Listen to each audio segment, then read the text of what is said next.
जैसे ही बात होती है तंत्र की, वैसे ही ज्यादातर लोगों के मन में विचार आ जाता है संभोग का, काम वासना का। ऐसा बिल्कुल भी नहीं है कि सारा का सारा तंत्र काम वासना या संभोग पर ही निर्मित है।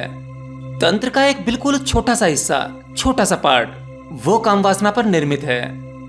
तंत्र में बहुत सारी साधनाएं, बहुत से प्रयोग हैं। जैसे तंत्र में कर्म मार्ग भी आ जाता है, भक्ति मार्ग भी आ जाता है, ज्ञान मार्ग भी आता है, भाव मार्ग, मुद्रा विज्ञान, मनुष्य के मन का विज्ञान, एकाग्रता, सांसों का विज्ञान और साथ ही यौन विज्ञान। ये सभी चीजें तंत्र में आ जाती हैं, क्योंकि आपके तंत्र में यानी आपके शरीर में प्रकृति ने ये सभी गुण डाले हुए हैं। आप अपने शरीर से कर्म करते हैं तो आप कर्म मार्ग से भी उस ईश्वर को पा सकते हैं, भक्ति से भी पा सकते हैं, ज्ञान मार्ग से भी पा सकते हैं, मुद्रा विज्ञान, एकाग्रता, सांसों का रहस्य और साथ ही यौन यानी काम वासना, ये भी आपके तंत्र का हिस्सा है। तो बाकी ऊपर बताई हुई चीजें गलत नहीं है, तो ये काम वासना कैसे गलत हो सकती है? ये भी आपको प्रकृति द्वारा दिया हुआ एक गुण है, तो ये भी प्राकृतिक हुई। आपके यंत्र में काम वासना की शक्ति ना होना, ये अप्राकृतिक है। बाकी मनुष्य में इसका होना तो प्राकृतिक है। तो तंत्र में सभी हिस्सों को अपना लिया जाता है, बाकी इस एक हिस्से को, यौन संबंधी हिस्से को, लोग आसानी से पचा नहीं पाते। तंत्र की सभी साधनाओं में उतरने से पहले आपको तंत्र का बेसिक आना चाहिए, आपको तंत्र के बारे में पता होना चाहिए। भगवान शिव ने मां पार्वती को इन सभी संभावनाओं के बारे में बताया था कि उस परम सत्य को इन सभी मार्गों के माध्यम से पाया जा सकता है। बाकी मार्गों की तो बात हम करते रहते हैं, लेकिन आज हम विशेष बात करेंगे यौन संबंधों के बारे में, काम वासना के बारे में, कि काम वासना के प्रयोग से कैसे अपनी परम अवस्था तक जाया जा सकता है। अब मेरी ये बात सुनकर कुछ लोगों के मन में लड्डू फूट रहे होंगे, लेकिन ये ऐसा नहीं है जैसा आप समझते हैं। इसमें बहुत गुप्त विज्ञान छुपा हुआ है, बहुत गहरा रहस्य है। चलिए मैं इसे थोड़ा सा समझाने की कोशिश करता हूँ, शायद आप कुछ % समझ जाएं। तो एक साधारण व्यक्ति जिस प्रकार यौन सुख को भोगता है, वो एक अशुद्ध क्रिया होती है। काम वासना में उतरकर इसे इतना शुद्ध किया जा सकता है कि जहाँ वासना खत्म हो जाती है, केवल एक प्रोसेस बचता है।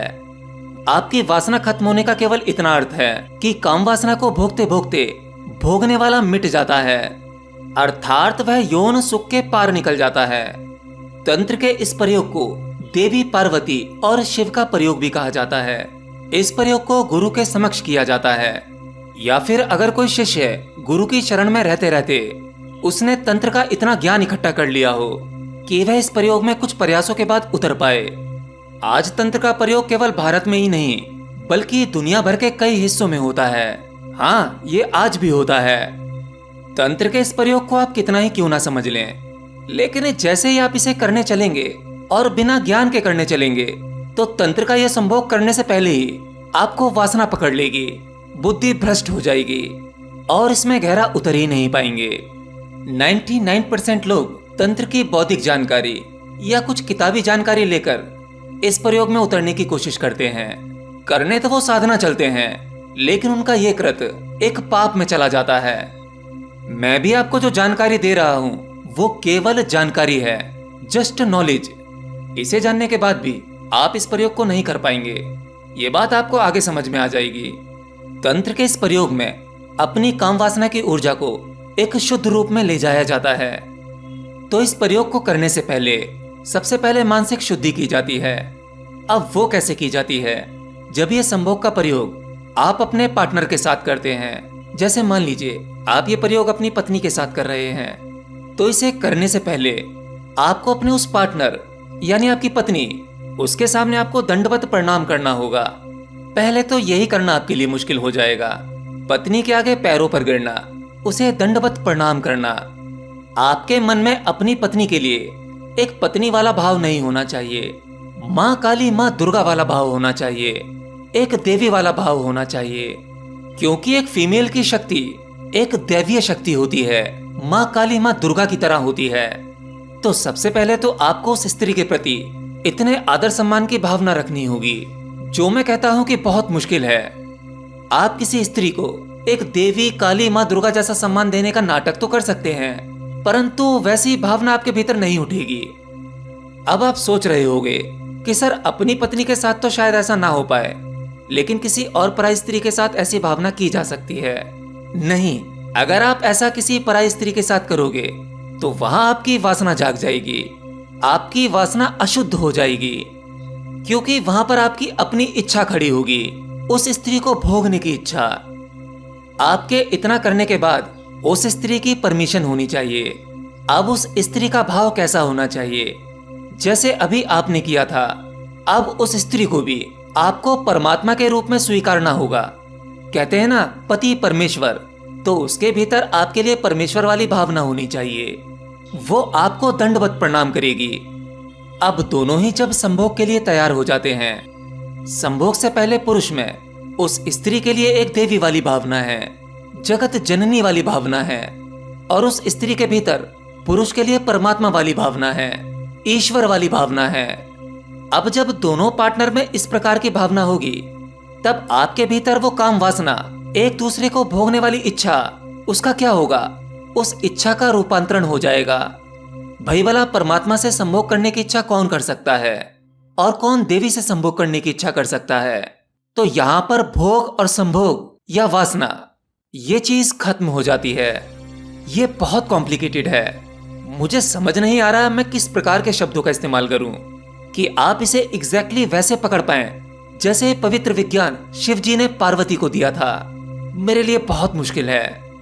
बहुत ज्यादा संभावना है आप इसे गलत अर्थों में ले लेंगे, क्योंकि आपने कभी काम वासना या संभोग को सम्मान वाली नजरों से देखा ही नहीं। हाँ, एक ब्रह्मचारी इस विधि को समझ सकता है। वो इस विधि अनुसार संभोग में आसानी से उतर सकता है। इस प्रयोग को आप कभी भी नहीं कर सकते। ये प्रयोग अक्सर पूर्णिमा की रात या अमावस की रात को किए जाते हैं। और जब आपका मन शुद्ध हो जाता है, काम वासना के विचार नहीं होते, काम वासना की ऊर्जा शुद्धतम रूप में होती है, आप में केवल ऊर्जा ही बचती है, ऊर्जा का मिलन ऊर्जा से होता है, तब ऐसे में इस तंत्र के संभोग की कोई समय सीमा नहीं होती। ये कितना लंबा चलेगा कोई नहीं बता सकता, क्योंकि अगर प्रयोग सही रहा और आप इसमें उतर पाए, तब आप उस परम शून्य में खो जाते हैं।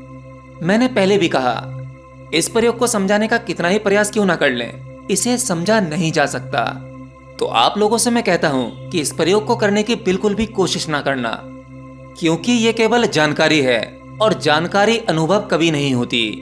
उल्टा इस प्रयोग के बहुत बड़े नुकसान भी हो सकते हैं अगर यह प्रयोग आपसे गलत हो गया तो।